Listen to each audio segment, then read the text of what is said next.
And you've mentioned a few times already choice.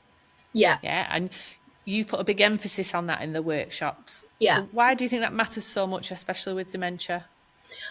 Well, I think when you have dementia, it kind of feels like you've almost, I mean, I don't know, I've never had dementia, but my husband had a kind of a brain injury with memory loss. So I've kind of seen firsthand how it would happen. He only had it for a few months and his memory came back, but it was very interesting to see in someone in her 30s how it affects it. So it then helped me in my business going into care homes, Hmm. knowing how to kind of work around that. But I think when you have dementia and you can't remember certain things, you feel like a sense of control is taken away from you, and it's scary and it's not nice. And it almost makes you feel like a child again, where you've had to battle through childhood to get your choices.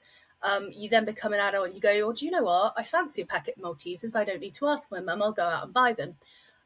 When you then are in a care home, you can't just do that. You don't have a choice.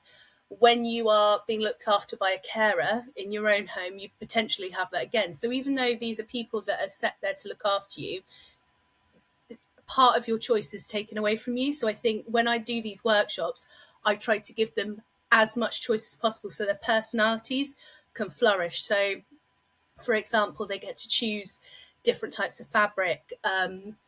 They get to choose different types of satin, silk. There's cotton there, all different patterns, or they can do plain.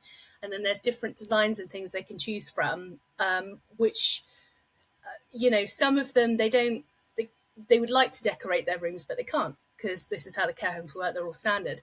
But they match it, and it's interesting to see they match it to match their little personalities coming through, and it's absolutely gorgeous to see how they all are so different. Some of them go, oh, I love that pattern. It's just what I used to have in my house on my curtains. I remember buying those curtains, and all these kind of memories come back through just choosing that. And it means that they feel like an individual again, not just someone that's, there. They have that sense of purpose again, which is really lovely to see. I think that's important. Yeah, and I think we've got to say that um, as much as all care homes are different, and yes, a lot of choices are taken away for anybody in a care home, but some care homes do try and offer as much choice as possible when it comes to choosing an outfit for the day or meals or snacks, etc. Unfortunately, that's not the case across the board.